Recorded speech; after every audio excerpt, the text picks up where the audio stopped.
didn't grow up with Barbie. No one I knew personally cared for Barbie. I never hated Barbie. It just wasn't for me.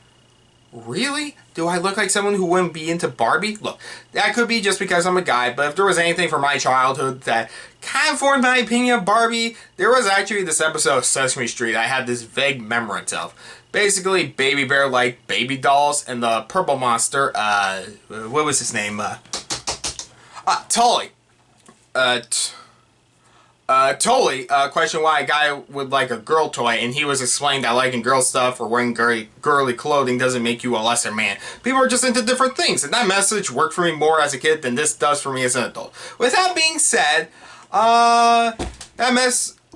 being said, everyone probably has seen Barbie already, but I get to watch this movie at home now, so I guess I can finally talk about it. I mean, it's not like I can't avoid it forever. I know plenty of people who didn't care for Barbie only saw this movie either because of the Barbenheimer meme or Greg Gerwig as the director. And plenty of people were surprised a Barbie movie was as good as it was, which, as someone who has the Lego movie as one of his favorite movies of all time, this didn't surprise me. I just, like I said, didn't care to see on big screen at the time due to money or time management.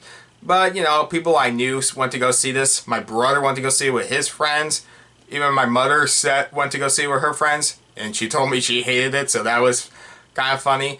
Seeing it now, I can say I think it's good and it's definitely a great movie for many. I just didn't really fall in love with it for a few reasons. But I get why people would say this is one of their favorite movies of the year.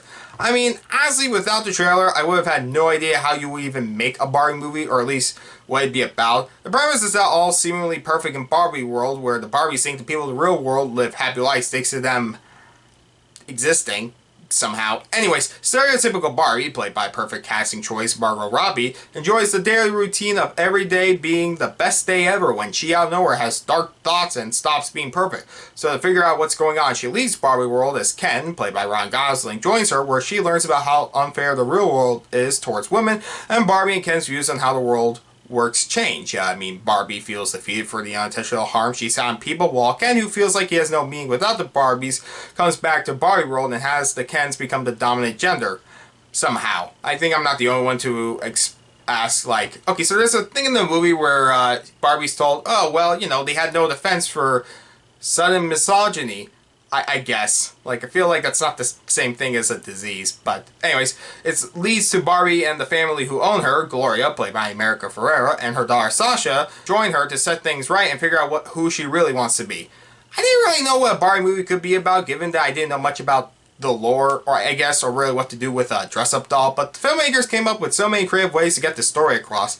It's a story about mortality, growing up, sexism, masculinity, and it's all great. You know, even if it's not done the best way, like, I don't hate having these messages in a movie. I know plenty of people go, ugh, these things are telling me the same thing I know already. How dare it? Look, I just think maybe this would have been more effective if this came out in the 90s or early 2000s, maybe even the 2010s, since I think most people are aware of these problems now. Granted, that doesn't mean these problems are solved, and the movie isn't so about it. Granted, that doesn't mean they shouldn't be brought up. Like, these problems do exist today. I just wish it was done a little better. Gloria does a speech about being a woman later in the film, and it's a fantastic line reading, but they repeat that speech several times, and on the first time watching it, it does get annoying. I did look at that scene again, and this time, or at least watching it the second time, I focused more on the funny jokes. But her daughter Sasha does drag the movie where, okay, during the middle part, in the real world, where, okay, so the best stuff in my opinion is the Barbie world, but in the real world, Sasha brings up problems Barbie has done to women, and as a man, I can't speak about this thoroughly, or like I'm an expert, but like a lot of other stuff, I think there's been worse things that I've done to women that, like, you know, created men's view of them, like Playboy for one. Like, I get it when it came out, you know, it was like, wow, are you as pretty as a Barbie doll? Why aren't you as thin as a Barbie doll? I mean, I think.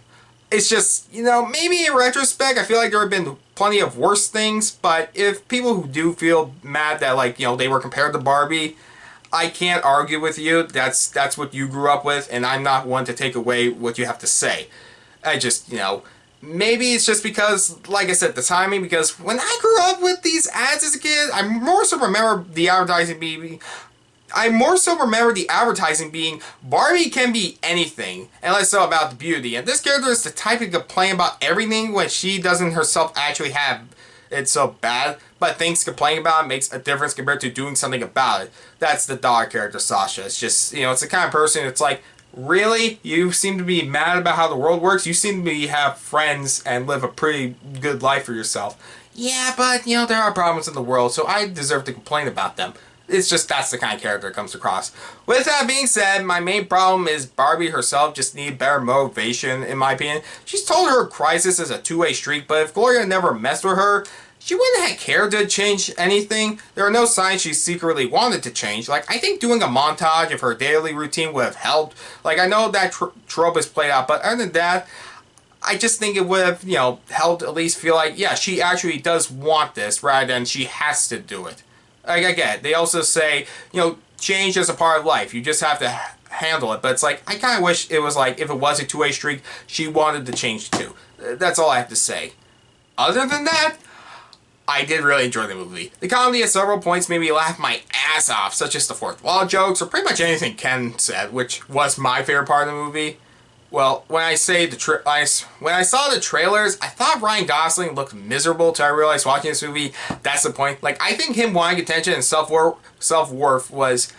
I think him wanting attention and self-worth was more relatable than Barbie's side, so much so I kind of root for him. I mean, don't get me wrong, what he's doing is wrong and shouldn't, brainwash people or, manipulate people. I mean, he doesn't really do that on screen, so I don't really know what he did. It's just, when... Okay, if I had to compare these two... It's just when you compare the two's arcs, Barbie is like, she has to accept not being perfect, and Ken's is about, finding self-worth and being enough. So it's like, which one's the more relatable? With that being said, again, I do think what I wanted was, when he takes over Barbie Land, I was just waiting for the moment Barbie realized Ken's only acting this way, since this is how she made him feel. But it doesn't do that till, like, the last minute. I was also hoping the I'm Just Ken song would be after Ken decides he's enough rather than being used to unite the Kens, which, okay, that out of context sounds confusing. No joke, my favorite thing about the movie is the soundtrack. Like, I mean, next to Ken, I guess. Or Ryan Gosling, whatever. I think, though, this movie is fantastic. I mean, it has fantastic production design, imaginative creativity, and great jokes that, well, I think many did fall flat for me. Particularly the real-world stuff. The fantastic cast and great direction made this movie shine. I guess I don't really have much to add to the conversation besides this. Like, I really liked the movie, and I think maybe I would have loved it more on the rewatch, or maybe if it did do a few things differently. It's just not one of my favorite movies of the year, personally. But I appreciate it, though, for everything it is, and glad other people found love with it. Just because it's not one of my favorite movies of the year doesn't mean I can't understand why other people would love it. I think that's what's most important. That other people feel seen and they feel like this movie matters, and for a movie to accomplish that, that's something special. I give Barbie a 7.5 out of 10.